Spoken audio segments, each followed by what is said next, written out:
It's 1866, and John Walker has come back from the brutal Civil War.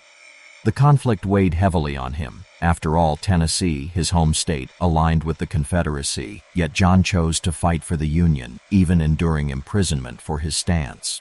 Miraculously, he made it through and now sought to rebuild his life in the Tennessee highlands. John and his spouse eventually made their home in a place called Little Green Brier Cove, where he gained ownership of 200 acres after his father-in-law passed away. This was a stunning haven tucked away in the untamed wilderness. The woods offered an abundance of resources needed for survival: lofty chestnut trees, black walnuts, hickory nuts, blackberries, huckleberries, and wild strawberries. John cultivated apple, peach, and plum orchards and prepared fields for growing onions, Irish potatoes, peppers, turnips, peas, tomatoes, cabbages, and most crucially, corn. The forests teemed with wildlife, including bears, deer, rabbits, and squirrels. John allowed his pigs to roam freely, letting them gorge on chestnuts year-round. The natural world also supplied all their remedies, with ample catnip, pennyroyal, sassafras, turpentine, and balsam oils. Truly, the mountains provided everything a couple needed to begin a family. In this setting, John Walker, wielding an axe and a handful of simple tools, constructed a cabin from yellow poplar logs, where he and his wife raised 4 sons and 7 daughters. This family of 13 lived modestly, in tune with the land. They erected a single-room schoolhouse that doubled as a chapel, enjoying a fulfilling existence, and for a time, they all shared the modest cabin as one joyful household. Astonishingly, all 11 children grew to adulthood, and their devoted parents witnessed their 4 boys leave to forge their own paths. They led a genuinely fortunate life, but as we all know, time spares no one. In 1909, John's wife passed away, and 10 years later, John followed her into eternity, passing down the land, cabin, and his knowledge to his 7 daughters: Hattie, Martha, Nancy, Sarah, Caroline, Margaret, Jane, and Polly, known as the Walker sisters. Among all the daughters, only Sarah Caroline wed and relocated. In an era when mountain women typically married young, the 6 remaining Walker sisters stayed single and resided together in the cabin their father crafted after the Civil War.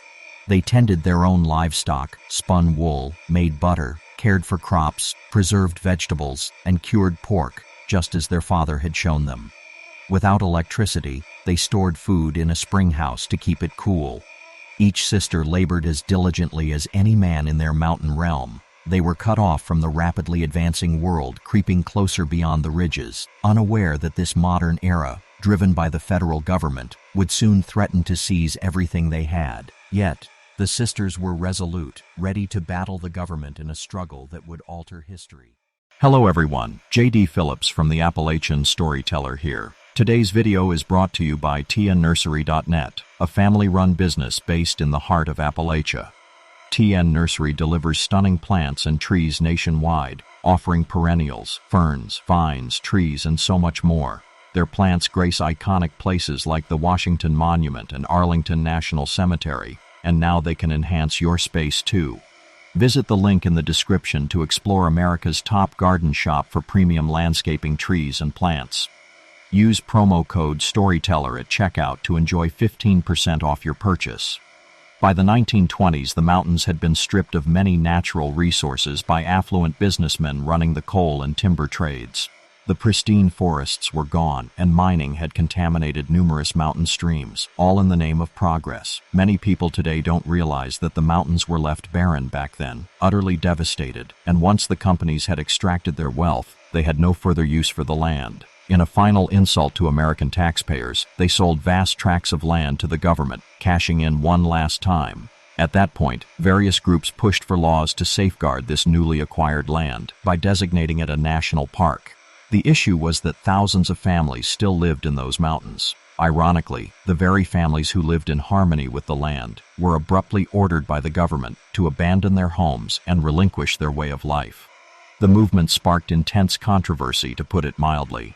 Some families saw it as a chance to leave the mountains for valley towns, swapping pioneer living for factory work. However, many others stood firm against the government, determined to defend their land, which they believed was not for sale.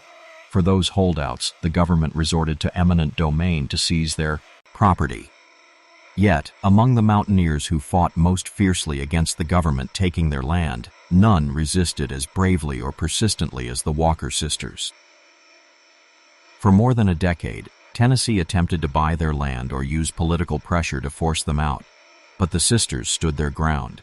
Even after the Great Smoky Mountain National Park was founded in 1926, the government faced a significant obstacle. The Walker sisters remained steadfast, holding fast to the cabin their father built and the only way of life they'd ever known.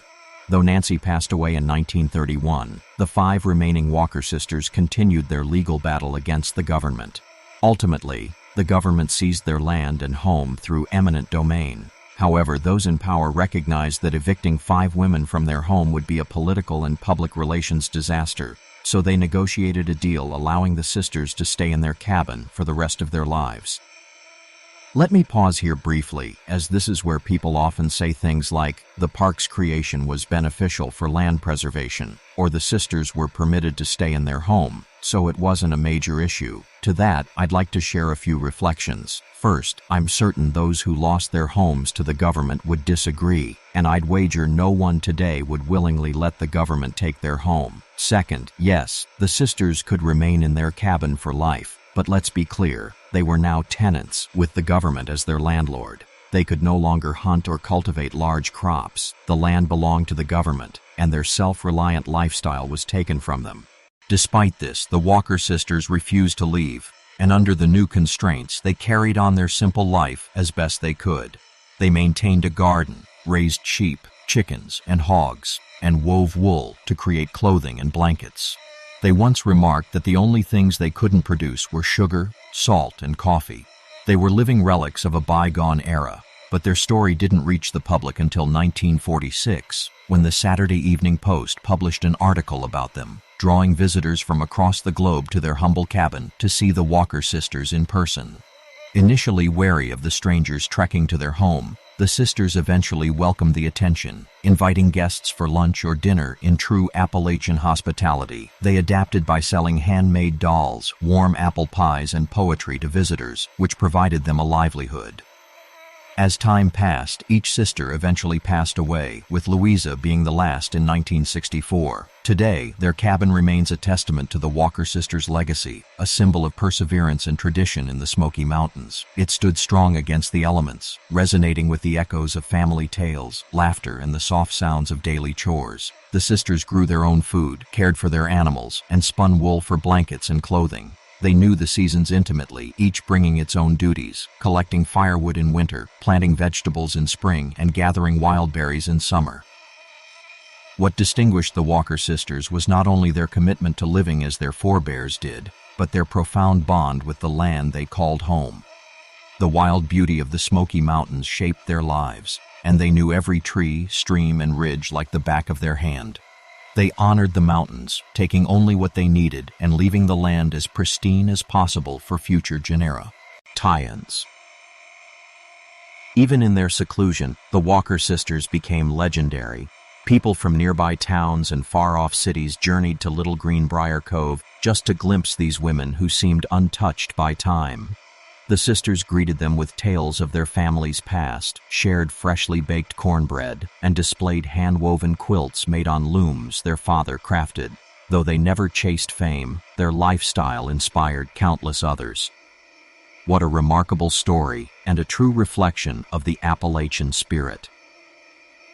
Today, all 7 Walker sisters rest in Maddox Cemetery in Wears Valley, Tennessee. Each gravestone is inscribed with the word, Sisters. If you love stories like these, I encourage you to check out my new book, filled with similar tales. Thank you so much for watching, and I'll see you next time.